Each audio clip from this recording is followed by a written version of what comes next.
Zdravím, volám sa Paťo a toto sú Števo, Peťo a Maťo. Sme gaváci a sme z gymnázia Andreja Vravola v Lodiciach. Tu sa začína naša reťazová reakcia. Otvorím kohútik a z lievika začne tiecť voda. Využívame energiu obnoviteľných zdrojov, energiu tečúcej vody, ktorá roztočí lopatky. Šnúrka sa naminie a prevrhne sa kanička, v ktorej je jodíd draselný. Tento katalizuje reakciu rozkladu peroxidu vodíka, vzniká kyslík a vďaka prítomnosti mydla sa vytvorí pena, ktorá nám zdvihne piesť. Skúmavkový piesť nám zdvihne naklonenú rovinu. Jej naklonenie spôsobí, že táto gulička vlastnou váhou prejde do tejto kadičky. Ako vidíte, v tejto kadičke je trochu vody a je to tam na to, aby bola vyvážená s touto druhou naklonenou rovinou tak, aby keď tam spadne táto gulička, preváži ju to a pomocou kladkostroja zdvihne túto druhú naklonenú rovinu.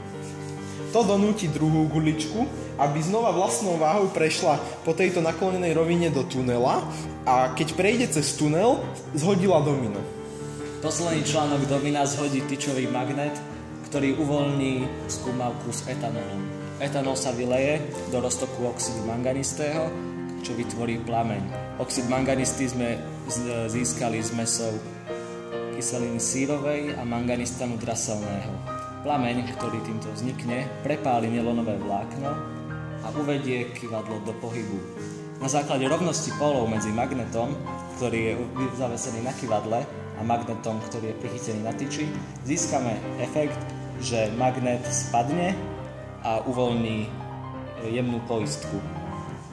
Tento drôždík je pripevnený k autíčku, ktoré je po naklonenej rovine prichytené o závažie. To vyrúti autíčko smerom hore a zrúti prvý článok domina. Gulička, ktorá je uvedená dominom do pohybu, je usmerňovaná najskôr žlabom a neskôr veľkým lievikom až po poistku skúmavky s etanolom.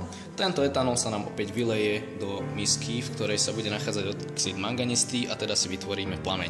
Tento plameň je šnúrou privedený až k loďke. Naša loďka využíva ako palivo etanol, čo je z ekologického hľadiska oveľa výhodnejšie ako bežné fosílne palivá.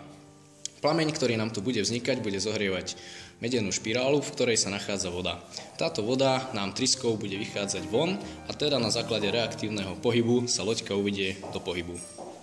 Loďka uvedená do pohybu prejde na koniec bazéna, potiahne za lánko, vypevnené na špajdu, ktorá je vlastne poistkou skúmavky, v ktorej je peroxid vodíka.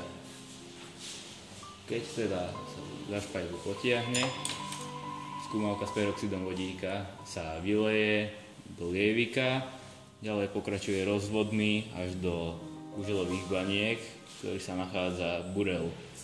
Ten katalizuje rozklad peroxidu vodíka na vodnú paru a kyslík.